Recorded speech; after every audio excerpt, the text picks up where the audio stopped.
Good evening and welcome to the Thai PBS World. Right now, the role of the media in Thailand is being questioned. Especially, the media community is facing challenges of unprecedented scale of protest led by students. The media is being asked, and the challenge is on how the media report without being seen as biased on one side or the other. So what should the media do at this political challenge? Thai PBS World tonight, Khun Thep Chayong and Khun Nat Bunnak talk to an academic from Thammasat University. We understand that you have done a study on the role of the media during this political conflict, right? So what have you found out so far? Should we be happy with the way the media are doing their job, or should we ask for more? I think there's a lot of, marketplace of idea, I can say that, right? Which should be good, right? Yes, I think it's lively, and I think people can pick up and choose what really, from their angle, what really benefit, and the knowledge they can seek in both sides. From what I see from both the mainstream media and also from the social media side, I think both have done a lot of, like a jigsaw that, kind of complete each other. Because for mainstream media, for example, for like traditional media, like the news media, news station, they inform like knowledge and they have like analysis of the news. Whereas the social media, we can find like people can go to influencer, like even a page, like a youngster right now, they have their own station to hand out the news, and that's the news source. And that source, I think, more than knowledge, that really, can give an emotional appeal to the audience as well. So in a democratic society, I think for that kind of character of news, people in general can really select both knowledge and then they can really go into their special interest in terms of channel. Social media also offer a lot of so-called echo chambers. Yes. And there could be some dangers that people only listen to or hear the voices or views that resonate with what they think.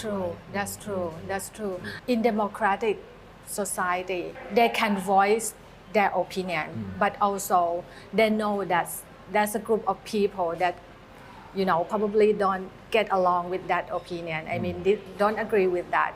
And both sides should, take into account whether why they go against it, against their own point of view. And finally, as time goes by, I think they will know how to balance themselves. Social media landscape, anything that has to do with the protest seems to get a lot of engagement, whether it's on Facebook or Twitter. So what is your perspective on this one? It's the way that ordinary people like us want to express our identity. Comparing to all the public figures, influencer, and some, people in power that have space in media as that position, they have that already. So I think it's normal. But with the comments that we're seeing on social media, we tend to see how divided they are, whether those who are pro-democracy and those who are pro-monarchy. How do you feel about this one with so much division that is going on social media amidst the protests? We can see that Thai society right now is moving toward like a free speech and marketplace of idea, especially for young generation. If I say that from the phenomenon that we have seen right now, the opinion, if they're gonna be the adult in the future, so their point of view should be taken into account for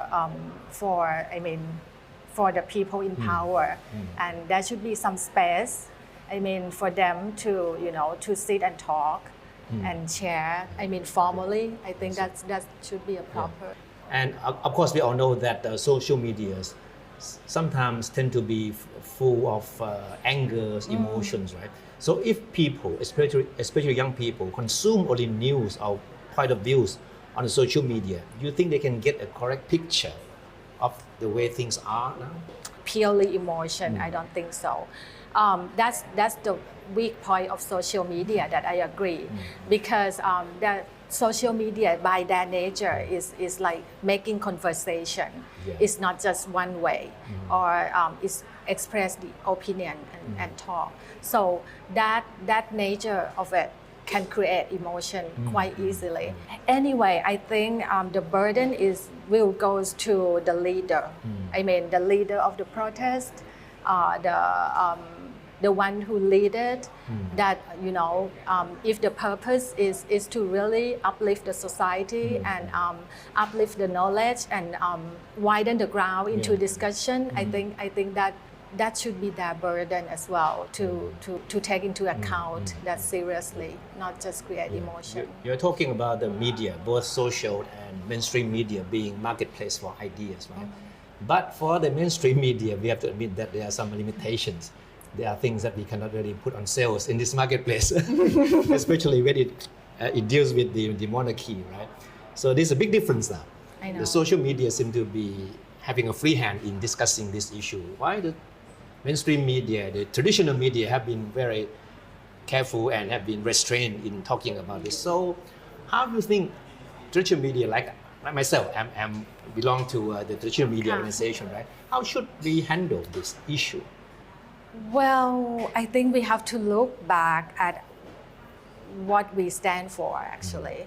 I mean, as time goes by, the nature of traditional media, that's still a good side. I mean, a strength, strong side of traditional media in terms of creating a hub of knowledge. And I mean, officially, in terms of formally, people still, comes on to traditional media when they need something, really, dependable.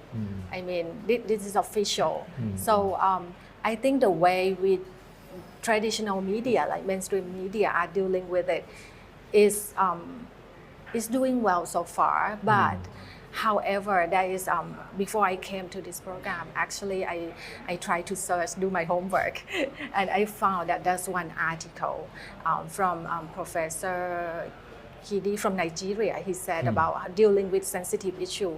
One thing that the media should recognize is that the media should not forget what happened in the past, the history that happened.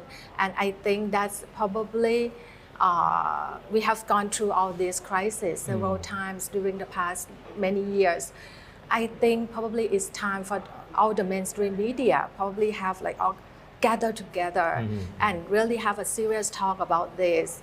What is the condition, what we should do, at least in the midst of a crisis. At least we find a new way to, together and hold hands and do something about that. I mean, to make some balance, or at least to make some safe space for both generation, or sending out some message for people in power. I think this should be a brighter side of amongst the chaos right now, I think. And that's all from Thai PBS World tonight. Thank you very much for watching.